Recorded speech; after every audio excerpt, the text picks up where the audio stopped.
Episode 24, Ectogenesis. On the flight deck ship, the captain received a connection to the President of the United States, and under pressure of Henry, he reports. And the captain listens to the President. Well, if there's a cure, there's no reason to bomb the island, is there? Abort approved, of course. Alright, sir. Thank you. Strike leader.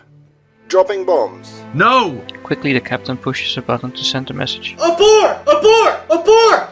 Abort! Abort! Abort! 4 bombs dropped, sir. I'm sorry. Heading back. What did they hit? What's the damage? In silence, the captain, crew, officer and Henry Wu are waiting the response of the strike leader until the answer comes. Target hit. Village destroyed. Sir. No! Henry Wu drops through his knees. This isn't real. This is not true. It can't be true. The captain turns and looks at the officer. Get him out of here! The officer picks up Henry Wu at his shoulders. Come on. Henry Wu is lost in thought, letting him be escorted out.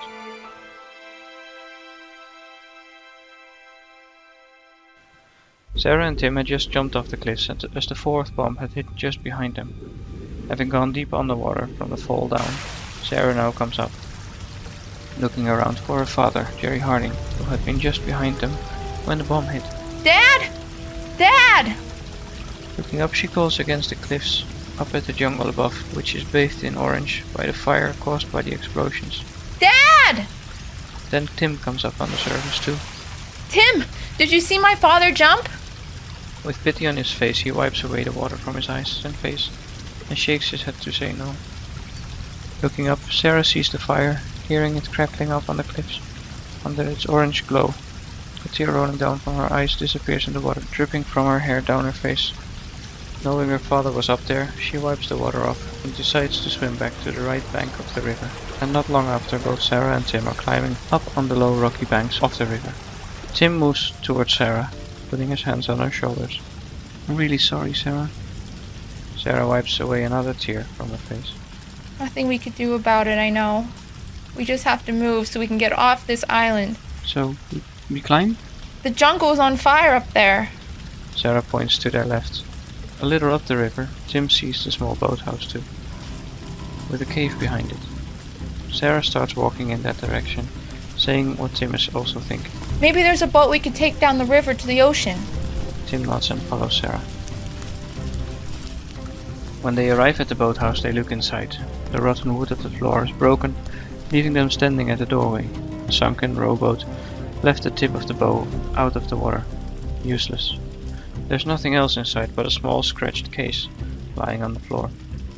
Careful, Tim walks inside. The boardwalk is so rotten it doesn't even crack, it's soft. Taking the case and opening it, Tim reveals 4 flares, some Jurassic Park map flyers, which fall out, and an empty slot for a flashlight that has already been taken out. Tim looks around to see if he sees it, but there's really nothing else inside. Turning around, looking into the cave, they see a man-made tunnel, large enough to walk through. This must lead to the surface. Together they enter the tunnel. Sarah signals Tim to hand her a flare, which he does, and she lights it, to light their way into the dark of the tunnel, a red glow surrounding them. It's leading down. It must go up at some point.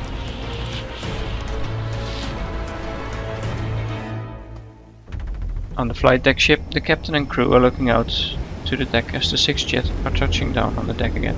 We're done here. Let's get back to the mainland. Send 1 cruiser after that ship that went north. Shouldn't you inform the president that the cure has been destroyed? We don't know for sure. We'll let the doctor process what happened, and then I'll ask him what he can do. Debrief them ASAP. What the hell happened here? How could they miss that kid out there for 8 weeks? 8 weeks. That family in Costa Rica, I want to debrief them too. And we need to get those flying things located and isolated. Let's move out. Flowers start glaring, the horns echoing over the ocean, engines start up, and the ships start moving. Most headed east, 1 already headed northwest, after the supply ship carrying Masrani. In the red glow of the flare, Tim and Sarah walk onto a metal crate platform. Rows of light bulbs hang overhead, but they are switched off. The way leads to a T-junction, with stairs going up on one end. See? Arrived at the T-junction, they see the other tunnel is short, leading to a small steel grating platform over a hole in the ground. The right wall in the tunnel is decorated with 3 posters, a 4th had fallen to the floor. The contents not clearly visible from their location. The lettering on the left wall says in large letters across the whole wall, Marine Life. What's this? Marine life? How? Their curiosity piqued, they decide to leave the stairs waiting and enter the short tunnel, leading to the grating platform. Walking past the posters, they see the image of the mosquito in amber, with the question, marine life from mosquitoes possible? Another poster asks the question, how did they breed, showing 2 mosasaurs circling in what could suggest a mating ritual. Sarah is taking in the wall posters. The last poster indicated some kind of medical benefit, a smiling, happy woman with watery eyes getting her baby handed to her by a man in a white lab coat. The heading saying, "Is the world ready? 'Cause we are." With at the bottom, "InGen, we make your future." Tim is looking down at the ground. What's ectogenesis? Tim had unfolded a poster on the floor, showing the header Ectogenesis, the image through the dirt showing a lizard-like creature inside a uterus, with a smaller image in the corner of that of a human baby inside a uterus. No way! They enter onto a small steel grating platform, ending in metallic stairs leading down in a white concrete tube. Looking at each other, Sarah decides to go first, getting down onto her knees to get her footing on the vertical stairs down. Tim looking down at her, then following. Below the stairs there are 2 sliding doors, closed. The motion sensor picks up their position and suddenly the doors start to hum, trying to open up. Startled, both look at the doors. Come on, help me push them open! They both grab a door, pulling them to the sides until there is enough room to go through them. Behind the door, they find an enormous round, dark space, like the inside of a sphere, held together by black steel framing, and lit by a small light, which crackles, sparks and dies. The sound system comes to life as Sarah moves through the doors, static noise crackles through an unseen speakers and the voice speaks, a voice they recognize. Dear investors, for your eyes only, I John! welcome you to a first look at our upcoming attraction. While the recording of John Hammond's voice continues, they move across the inside of the sphere, to the other side, what appears to be a smooth rounded wall, covered in moss. So rarely bitten by mosquitoes, it puzzled us.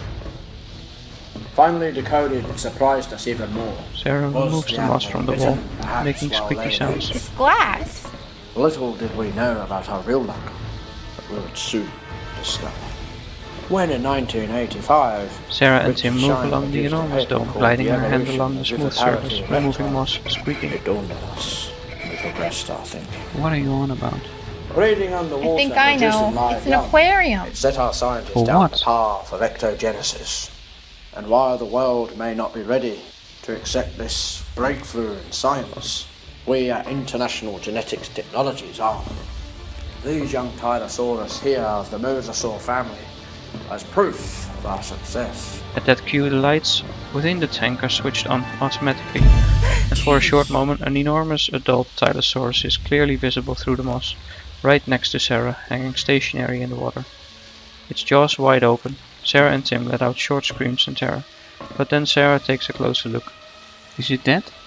Lights within the tank start to die out again, I malfunctioning. thank you for your visit and your continuing trust and support. Sarah moves closer to the eye, Helping us moving in build close for a good look. Jurassic Park. Through the shady glass, the eye moves to look straight at her. Sarah jumps back and stumbles backward, falling as the animal snaps its jaws shut and suddenly with a high speed moves away from the glass, disappearing in darkness. Oh no!